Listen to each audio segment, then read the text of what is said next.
Back to my channel. আজি মই লৈ আহিছোঁ খুব সুন্দৰ আৰু টেষ্টি এটা ভাজিৰ ৰেচিপি। সেইটো হ'ল ৰঙালাও বাকলিৰ ভাজি। ইয়াত আমাক ভাজিখন বনাওঁতে লাগিব আমাৰ সৰু সৰুকৈ মিহিকৈ কাটি লোৱা ৰঙালাওৰ বাকলি আৰু কেঁচা জলকীয়া দুটা আৰু কেইফুটামান নহৰু, পিঁয়াজ আৰু নৰসিংহৰ পাত আৰু জিৰা গুড়ি অলপ আৰু জলকীয়া গুড়ি। এতিয়া আমি এই ভাজিখন একদম সিম্পলকৈ বনাম।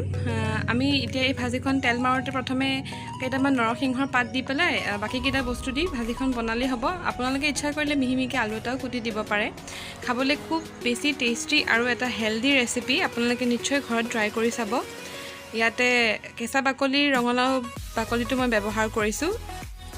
পকা ৰঙালাওটো দিলে বৰ বেছি টেষ্টি নালাগে, গতিকে আপোনালোকে ঘৰত যদি এনেকুৱা কেঁচা ৰঙালাও থাকে বা অকণমান পকিবলৈ ধৰিছে তেনেকুৱা বাকলি এনেদৰে মিহি মিহিকৈ কাটি এবাৰ ট্ৰাই কৰি চাব আৰু নিশ্চয় ভাল পাব বুলি আশা ৰাখিলোঁ।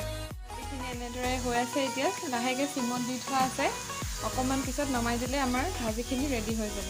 এতিয়া সম্পূৰ্ণভাৱে তৈয়াৰ হৈ গ'ল আমাৰ ৰঙালাও বাকলিৰ ভাজি। আপোনালোকে দেখিব পাইছে মই ইয়াত সৰুকৈ আলু এটাও মিহি মিহিকৈ কুটি দিছিলোঁ। খাবলৈ খুবেই ভাল লাগে আৰু একদম চিম্পলভাৱে আৰু মছলাও কমকৈ ব্যৱহাৰ কৰা হৈছে।